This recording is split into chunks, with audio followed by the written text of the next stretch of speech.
हाँ तो दोस्तों, इस दुनिया का एक भयानक सत्य है मृत्यु। जी हाँ, हर इंसान जो जन्म लिया है उसका मरना तय।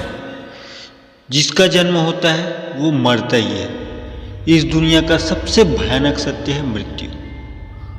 तो यहाँ पे मैं बताने वाला हूँ कि मृत्यु के बाद आखिर होता क्या है। इन चीज़ों को साइंस भी नहीं समझ पाया है कि इंसान की और सभी जीव जंतुओं की मौत क्यों होती है और मौत के बाद उस जीव का क्या होता है। ये जवाब साइंस के पास भी नहीं है, मगर एक हमारा ग्रंथ है हिंदू धर्म का गरुड़ पुराण। जी हाँ, गरुड़ पुराण में इन सभी चीज़ों का उल्लेख है। तो उनमें से कुछ संक्षिप्त बातें हैं। उन सभी बातों को मैं आज आपके समक्ष लेके आया हूँ। तो ध्यान से देखिएगा इस वीडियो को। इसमें ऐसी ऐसी जानकारी आपको मिलेगी जो शायद आप कोई भी पुस्तक या कोई भी एजुकेशन किसी भी क्लासरूम में, किसी भी कॉलेज के रूम में या किसी भी यूनिवर्सिटी में आप नहीं प्राप्त कर पाएंगे। तो आज के इस टॉपिक को प्रारंभ करते हैं। तो सबसे एक मिथ है कि यहाँ पे गरुड़ पुराण जो है उसको घर में रखने से अपशगुन फैलता है। ये बहुत सारे लोगों का मिथ है। गरुड़ पुराण को घर में नहीं रखना चाहिए, इससे बहुत सारे बुरे बुरे काम होते हैं घर में। लोगों की ये एक मानसिकता बनी हुई है कि गरुड़ पुराण को घर में नहीं रखना चाहिए, उसके दुष्परिणाम होते हैं, दोष पड़ता है, इस तरीके से। तो यहाँ पे जो गरुड़ पुराण है, इसको जो गरुड़ हैं, भगवान जो विष्णु जी हैं, उनके वाहन गरुड़ जी हैं।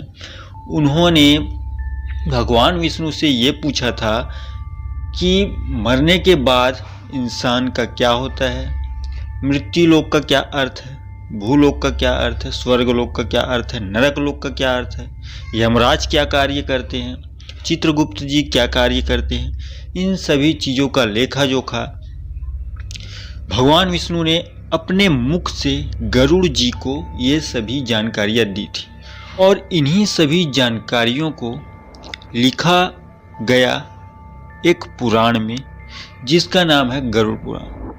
तो भगवान विष्णु ने खुद माता लक्ष्मी से ये कहा था कि गरुड़ पुराण को घर में रखने से कुछ भी अनर्थ नहीं होता, कोई भी दोष नहीं है।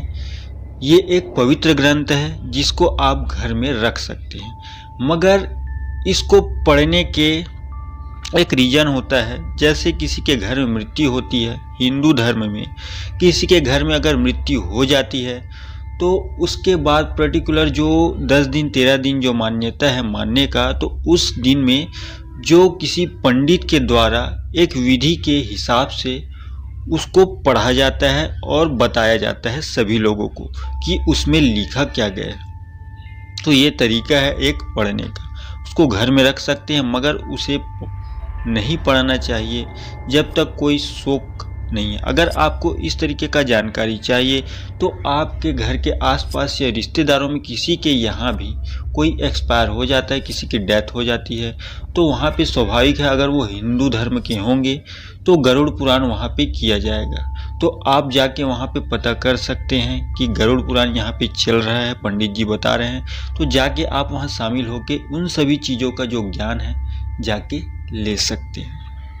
तो सबसे पहले मैं बता दूं, गरुड़ पुराण के हिसाब से कुछ हिंट होते हैं मृत्यु से पहले जो इंसानों को पता चल जाती है। तो जब इंसान की मृत्यु होने वाली होती है तो भगवान उनको ऐसी दिव्य दृष्टि दे देते हैं जिससे वो 10 मिनट में ही अपना जो पूरी जो जन्म से लेकर मृत्यु तक का जो सफ़र है उन सभी चीज़ों को मात्र 10 मिनट के अंदर ही पूरे फ्लैशबैक के रूप में देख लेता है। और जैसे ही उसकी मृत्यु हो जाती है तो कहा जाता है गरुड़ पुराण के हिसाब से कि जो यमराज के दूत हैं वो उनके समक्ष आते हैं और एक फंदा होता है जिसे पास कहा जाता है, उस पास को जो मृतक है उसके गले में डालते हैं और उनकी आत्मा को अपने साथ पहले लेकर जाते हैं यमलोक। और जैसे ही यमलोक लेके जाते हैं उसके तुरंत बाद वहाँ से उसका जो भी पाप कर्म और पुण्य है उन सभी चीज़ों का लेखा जोखा जो श्री चित्रगुप्त हैं उनके पास होता है, और उसके हिसाब से उसको दंड भी दिया जाता है और उसके हिसाब से उसकी योनि निर्धारित की जाती है। अगर वो जीवन में अपने अच्छे कर्म किया होता है तो अच्छा होता है, उसके साथ में उसे स्वर्गलोक मिलता है, देव योनि मिलता है, वैकुंठ लोक मिलता है। और वो अधर्म पापी होता है तो उसे बहुत ज़्यादा याचनाएं झेलनी पड़ती है, उसे नरक में रहना पड़ता है। तो सबसे पहले जब वो चले जाते हैं उसके तुरंत पश्चात उनको वापिस छोड़ दिया जाता है भूलोक पे, और यहाँ पे वो 10 से 13 दिन तक भटकते हैं मृत्यु के पश्चात, और वो अपने शरीर में घुसने की कोशिश करते हैं लगातार। इसीलिए जैसे ही मौत होती है तो जो शरीर होता है उसको जला दिया जाता है, उसका अंतिम संस्कार का क्रिया होता है एक तरीके से। तो उनको दाह संस्कार भी कहा जाता है, अग्नि संस्कार भी कहा जाता है।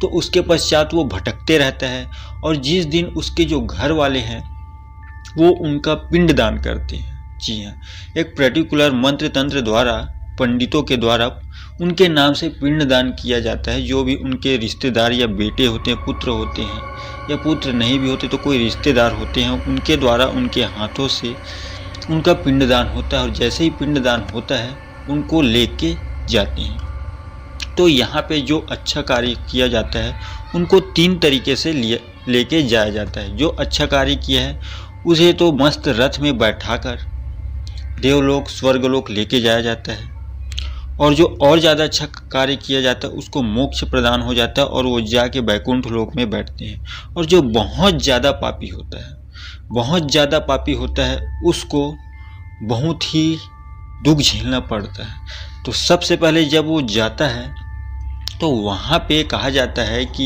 एक बैतरनी नदी होती है। जी हाँ, बैतरनी नदी जो गंगा नदी है उसका ही रुद्र रूप है, जहाँ पे अंधेरा होता है, घोर अंधेरा, और जो खून की नदियाँ हैं वो बहती हैं। वहाँ पे बहुत डरावने डरावने जानवर पाए जाते हैं, मगरमच्छ पाए जाते हैं, और वो जो पानी है, जो खून है, लहू है, वो उबलते रहता है, गर्म होता है।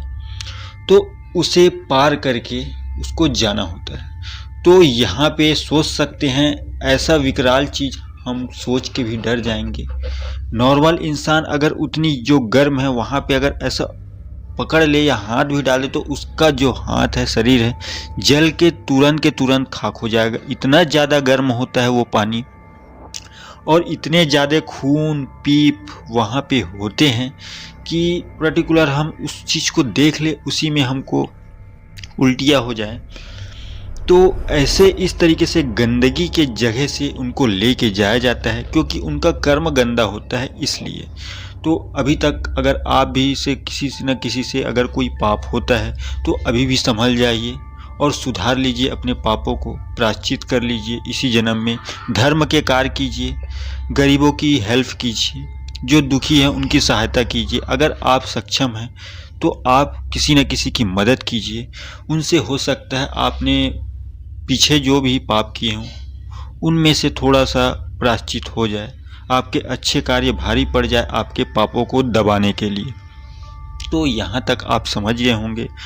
और यहाँ पे ये भी कहा जाता है कि इंसान के लाइफ में वो उनको एक बार गौदान करना चाहिए। तो कहा जाता है जो भी गौदान करते हैं तो उनको जब वो जाते हैं उस नदी से तो उस गाय की ही पूंछ को पकड़ के वो पार करते हैं। और परिवार द्वारा कुछ क्रियाकलाप किया जाता है। मरने के बाद में जो तेरवी होती है, दशगात्र होता है, उस समय जो जिन्होंने गौदान नहीं किया है उनको गौदान करवाया जाता है पंडितों को। और वहाँ पे जो दिया होता है, बोलते चिमनी बोलते हैं या चिराग जो भी बोला जाता होगा, तो उनको भी दान किया जाता है पंडित को जला के। तो बोलते हैं कि उसी के रोशनी से वो जो मृत आत्मा है उस रूप अंधेरे में पार होता है, उसी रोशनी के सहारे में। और जब वो पहुंच जाते हैं तो नरक में उनके कर्म के हिसाब से उनको दंड दिया जाता है। किसी को तेल की कढ़ाई में डाल दिया जाता है, किसी को यातनाएं दी जाती, किसी को कोड़े लगते हैं। इस तरीके से बहुत सारे दंड दिए जाते हैं। और ये सब दंड मिलने के बाद में उनके कर्म के हिसाब से उनको किसी को मच्छर बनाया जाता है, किसी को कीड़ा, किसी को कुत्ता, किसी को मछली, मेढक, मतलब वही कर्म के हिसाब से उनको दंड मिलता है, और जिनका जो अच्छे कर्म करते हैं उनको मोक्ष भी मिल जाता है और उनका दोबारा जन्म नहीं होता है। वो देव की योनि में चले जाते हैं, यक्ष गंधर्व ये सभी बन जाते हैं। तो इस तरीके से इसमें बहुत सारे ज्ञान हैं। इन सभी चीज़ों के बारे में मैं और डिटेल से कई सारे वीडियो लाने की कोशिश करूंगा मेरे इस चैनल SRH ज्ञान में। तो इन सभी वीडियो की जानकारी आपको सुन के कैसा लगा मुझे कमेंट करके ज़रूर बताएं, और वीडियो अच्छा लगा हो तो वीडियो को प्लीज़ एक लाइक ज़रूर कर दें, क्योंकि आपकी लाइक से ही हम और अच्छे अच्छे टॉपिक खोजकर आपके लिए लाते हैं। हमको पता चलता है कि हम जो आप सभी लोगों को बता रहे हैं वीडियो के माध्यम से वो आपको अच्छी लगती हो। और प्लीज़ मेरे वीडियो को शेयर ज़रूर करें, क्योंकि हम चाहते हैं कि ये सभी ज्ञान की बातें अगर आप सुन लिए हैं, देख लिए हैं, तो और बहुत सारे लोगों को पता चले, ताकि वो अच्छे कर्म ज्वाइन करें, अच्छा कर्म करें, ज़िंदगी में लाइफ में सुधर जाएं। तो प्लीज़ ये वीडियो को सभी अपने रिश्तेदार और दोस्तों को ज़रूर शेयर करें। और आगे और भी मैं गरुड़ पुराण से रिलेटेड बहुत सारी बातें लेके आते रहूँगा मेरे इस चैनल SRH ज्ञान पे, क्योंकि यहाँ होती है सिर्फ ज्ञान की बातें। और आपके पास भी ऐसा ही कोई टॉपिक हो, रहस्य हो, या कोई भी कहानियाँ हो, तो मुझे यहाँ पे नीचे इंस्टाग्राम का रील लिंक दिया है, वहाँ पे आप क्लिक करके मेरे इंस्टाग्राम ID पे पहुँच जाइए और वहाँ पे मुझे मैसेज कर दीजिए जो भी आप मुझसे बात करना चाहें। तो आज के लिए बस इतना ही। वीडियो देखने के लिए बहुत बहुत धन्यवाद। आपका दिन शुभ हो। जय श्री राम। हर हर महादेव।